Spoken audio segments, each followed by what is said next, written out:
Assalamualaikum warahmatullahi wabarakatuh dan salam sejahtera. Pada kesempatan kali ini, saya akan memaparkan workbook agenda 2 tentang nilai-nilai dasar ASN. Yang pertama, kita akan membahas tentang 7 alasan rasional pentingnya pelayanan prima. Yang pertama, memenuhi kebutuhan dasar dan hak sipil setiap warga negara atas barang publik, jasa publik, dan pelayan administratif. Yang kedua, mewujudkan konsep good governance yang menjadi dambaan masyarakat sebagai pemegang hak utama atas pelayanan publik. Yang ketiga, menimbulkan kepuasan bagi masyarakat yang dilayani sehingga dapat meningkatkan kepercayaan publik. Yang keempat, pemberian pelayanan yang prima akan berimplementasi pada kemajuan organisasi. Yang kelima, melalui pemberian pelayanan yang baik, pelanggan atau pengguna layanan kita akan secara sukarela menginformasikan kepada pihak lain akan kualitas pelayanan yang diterima. Yang keenam, secara langsung akan mempromosikan kinerja organisasi penyedia pelayanan publik. Yang ketujuh, kepuasan pelanggan menjamin pertumbuhan dan perkembangan organisasi. Selanjutnya, yang kedua, hal fundamental dalam pelayanan publik. Pelayanan publik merupakan hak warga negara sebagai amanat konstitusi. Yang kedua, pelayanan publik diselenggarakan dengan pajak yang dibayar oleh warga negara. Yang ketiga, pelayanan publik diselenggarakan dengan tujuan mencapai hal-hal yang strategis bagi kemajuan bangsa di masa yang akan datang.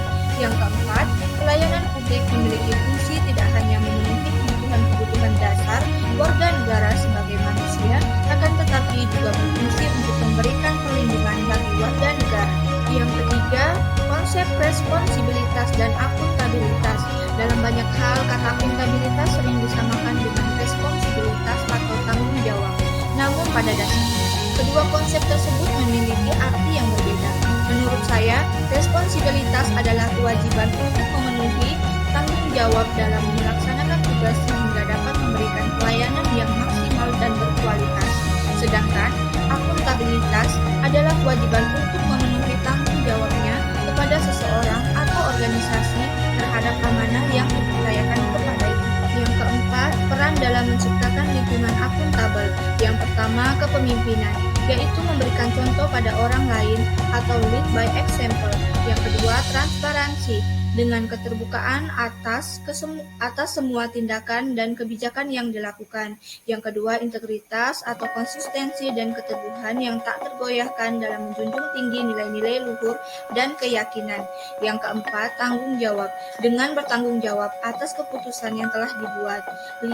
Keadilan, dengan tidak membeda-bedakan nilai suatu pekerjaan, baik menyangkut benda atau orang.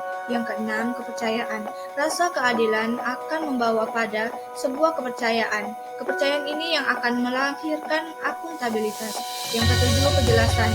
Kejelasan di sini yang dimaksud adalah pelaksanaan wewenang dan tanggung jawab harus memiliki gambaran yang jelas tentang apa yang menjadi tujuan dari hasil yang diharapkan. Yang kelima, sinergi perilaku kompeten. Yang pertama, proses belajar dari uji coba. Yang kedua, proses belajar dari penelaahan atau penggalian. Yang ketiga, proses belajar dari praktik. Keanekaragaman di lingkungan di tempat saya bekerja, yaitu adanya berbagai perbedaan yang melekat pada setiap individu atau kelompok, seperti golongan, etnis, suku, dan agama, serta nilai-nilai etika yang dimiliki setiap individu, sehingga dapat melatih diri saya untuk lebih menghargai keberagaman tersebut tanpa diskriminasi dalam memberikan pelayanan kesehatan, sehingga dapat mencapai pengalaman positif dalam bekerja sebagai petugas kesehatan. Adaptive Cultural Framework adalah fondasi sebuah organisasi yang di dalamnya terdapat 9 elemen, yaitu yang pertama, purpose atau organisasi beradaptasi. Yang kedua, cultural value atau budaya organisasi. Yang ketiga, vision atau visi organisasi. Yang keempat, corporate value atau nilai corporate organisasi. Yang kelima, corporate strategy atau strategi corporate organisasi. Yang keenam, struktur atau struktur organisasi. Yang ketujuh, problem solving atau penyelesaian masalah. Yang kedelapan, partnership working atau mitra bekerja. Yang kesembilan, rules atau aturan main, jenis berpikir kritis dan kreatif. Berpikir kritis terdiri dari otak kiri, analitis, konvergen, vertikal, probability, objektif, linear, ya, tapi. Kemudian berpikir kreatif terdiri dari otak kanan, generatif, divergen, lateral, possibility, subjektif, visual, asosiatif, ya, dan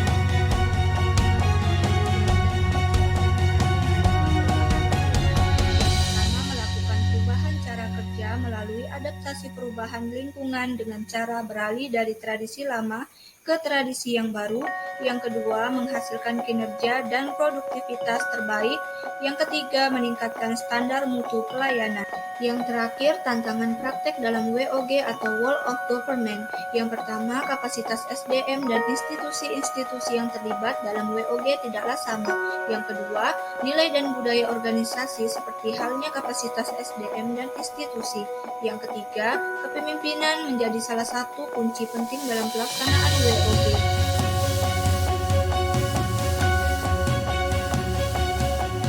Demikianlah hasil pemaparan materi dari saya. Kurang dan lebihnya saya mohon maaf. Wassalamualaikum warahmatullahi wabarakatuh.